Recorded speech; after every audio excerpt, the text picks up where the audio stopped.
ole kan ngalel mai ROHLUPUII bok tlang dula chuan vor haron hit donem kan bi chole don ani silve kha be seron phalo deu le karon zai sual tlat mai ROHLUPUII hi again don kan lu chil ngalang moi ve mel thak ti khai ni chang nei dro e manzana khanin e ron ma cha khanin e guitarist samse khai ron shaya ti rozani na por ron troy om le cha e kamishya tanya la phwa thiam lutuk mai manu ni nya entini ron som chwa thei jok va fel ve voi ni nan le ngal engei ron sak don le vanram e marina le joseph la ole moi takin mi han sak la all the best lutuk polok takin kan ngai tha chawang silve be sei phalo tlat maya ROHLUPUII hi again don fans an nga don vial ani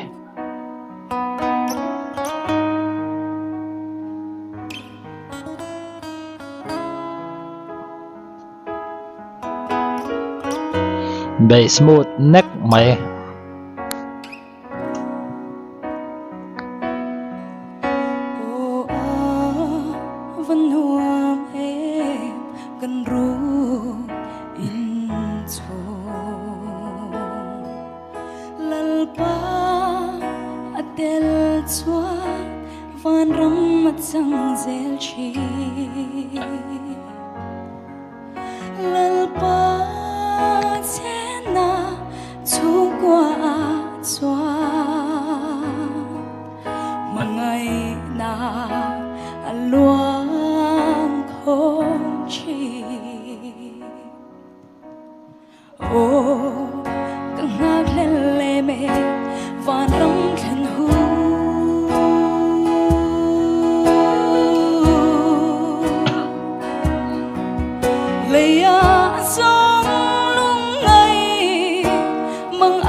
nal khop mai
pui khop maya ROHLUPUII va han bay na bon ve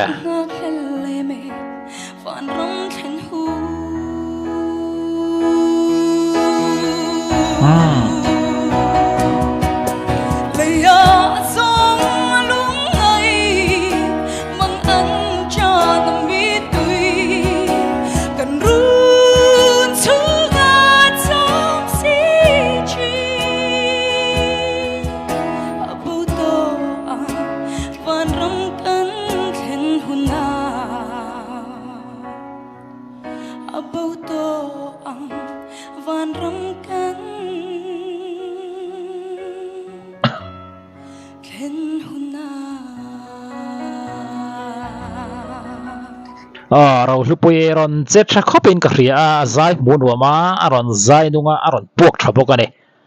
be sei om khop bai che sualna hani lem lawa tinge hoten comment don ani hi mei chia chuanin fans nga bero zinga minute la top 3 chuna lang hal halane cái lúa mẹ zai cha khop mai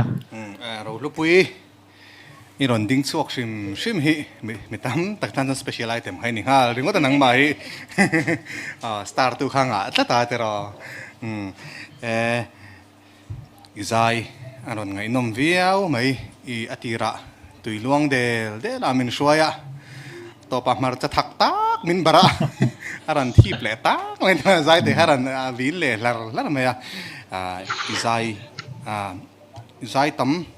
ti siata I mi khol lawa zaya khan amaro chu vibrato kan ti thin otlok ofon kan ti kha tui luang cham de la tanga suara lu thut ang deuh khok rok deuh ba lu thut ang deuh oron phone dik lo kha om deuh thina kha te khanang ma chuan in zoom ngai in zir ngai lai ni in ka hriai performance chu a that pa ngai viau kati cái lúa mẹ ROHLUPUII ama sa khan kalbo ro ti khan nung takin iron sa chuanin hei I o hi tui hi a chuk zong hi luang thina chan izai hi chu aron luang chho thin en ka ria a moi thin khop mai chuanin o phone hi mang kan just hi trong ka wan nei mak thei khop mai phone hi mang thiam to pa chuan hei zanin chu kahla du lir in ron sa karil rualo chu mania ka thungai thak pakhat pujir sang zela khan ke chu nun hlui ngai mi le hun lo om tur ngai mi kani ti khana ti thina vanram ngai na hla kha iron sa kanau pan lai point vanram hi an soinom thin em wa hin kangai ve fak thin ani khatiang deu khan iron sanung khop maya iron samoi tha iron lon nal pon ka hriatin asang lai po kha asang thap vet khop maya o kha ven vak ngai na om lo top chi ang khani aron sandan em ma khomo he tin ron chuak ka po kha iron ti tha ka ti izai tha cái lúa lutukk lupui ama point katia ang deuh tho khan mi ron shwaya te ro mong chang khan atira hani ron tia hen del la o chuak tur nei do lo mani le o ga tia top la ar chuak par chato lu tu ka tiang khai ron tia vocal register chess kan tiang te nge he te mix te poi ron mang thiam via win ka sha izai ngai nom kalame cái lúa lutukk ROHLUPUII bây giờ men zai te haran om khop mai body se tối te Thương kim te cái lúa mà nghe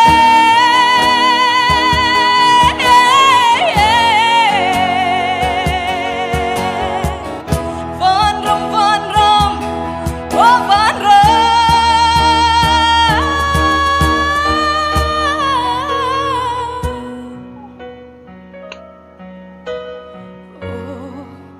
Càng ngước lên lệ mệt van rong khen hu